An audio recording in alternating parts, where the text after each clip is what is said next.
Alright guys, what's up? We're back here with another video, and today we're going to be talking about the new update that is supposed to be dropping next week, March 10th at 10 a.m. Pacific Standard Time. And the first thing we see right off rip is the blueprint trade-in, which is absolutely awesome because I have so many blueprints that I have nothing I'm going to use them for. So you're going to be able to actually trade them up. It says once the update is live, you'll be able to trade in blueprints to get a blueprint of a higher rarity. Just like you can with free items, trade 5 blueprints from the same series and same rarity to get one of a higher rarity in return, which I think is a really good thing that they are actually implementing into the game.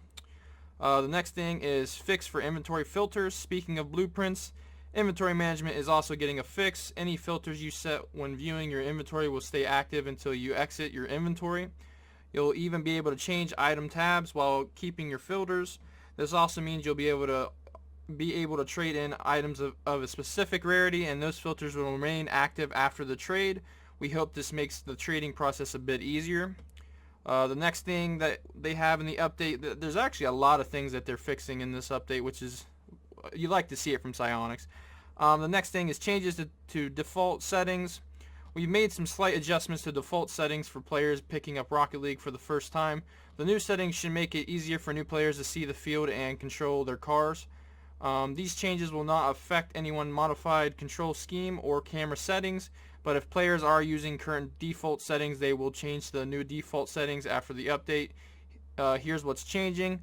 First, you got the camera. The default camera preset distance is increased from 260 to 270. The stiffness increased from 0.3 to 0.5. Camera shake instantly reduces for most actions. Honestly, I think they should just take off camera shake, because if you play with camera shake, you should just turn it off. It'll make you a better player. Next is legacy camera preset added for players who prefer the original default settings. The next thing is the controls. Controller dead zone value reduced from 0.3 to 0.2. Dodge dead zones value increased from 0.5 to 0.8. Reduce the intensity of controller vibration at the default setting. I would also, if you haven't already, turn off the vibration of your controllers, just because I feel like it makes it a lot easier to play the game. Next, boost now only vibrates the controllers when boost is activated, and not while it remains active. The medium and high vibration settings use the old vibration. Next, we have interface. Nameplates are now always visible by default. Team colored boost meter is now enabled by default. Oh, that's cool. I like that a lot. Next, we have dynamic range controls for game audio. We added HDR audio to Rocket League in August Season 12 update, but soon you'll have even more control over the sound of the game. The March update will add dynamic range presets in the audio tab. Within the option menu, you'll find a new drop-down menu that contains dynamic range presets.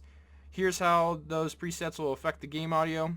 Medium default. Medium will provide the most balanced audio mix for headphone users and is similar profile to the game's current mix. We have low or night. Low is designed for listening at very low levels. Loud sounds become quieter and quiet sounds become louder. And we also remove the sounds that are less important. We do not recommend using these settings on high fidelity systems or when playing Rocket League at high volume. High or theater mode, this is the best mix for those who play Rocket League at high volume or with high quality sound systems. Loud sounds will be more vibrant and explosive, and quiet sounds like crowd noises and ambience will be less overpowering, helping to add more dynamic experiences. And finally, final update for Mac and Lynx. The March update will be the final update for Mac and Lynx. I might be saying that wrong. I'm not too sure how you say that right.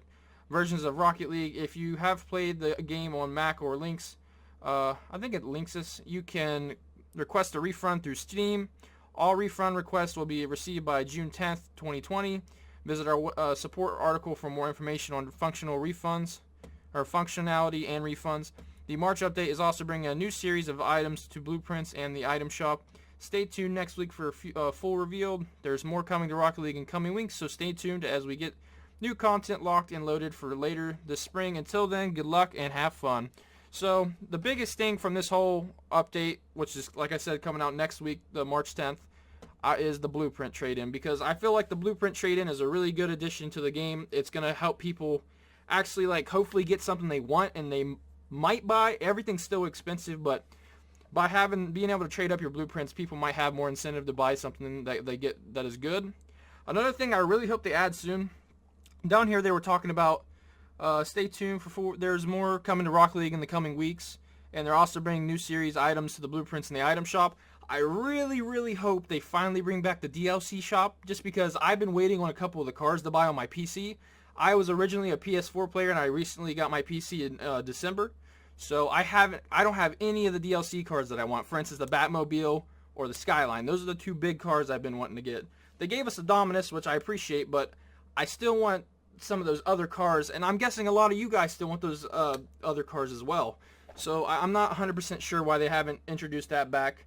But alright guys, if you guys did enjoy the video, please hit that like button, hit the sub button. We recently hit 10,000 subs, and I really appreciate every single one of you guys. So we'll catch you guys in the new video, or the next video, and we'll see you then.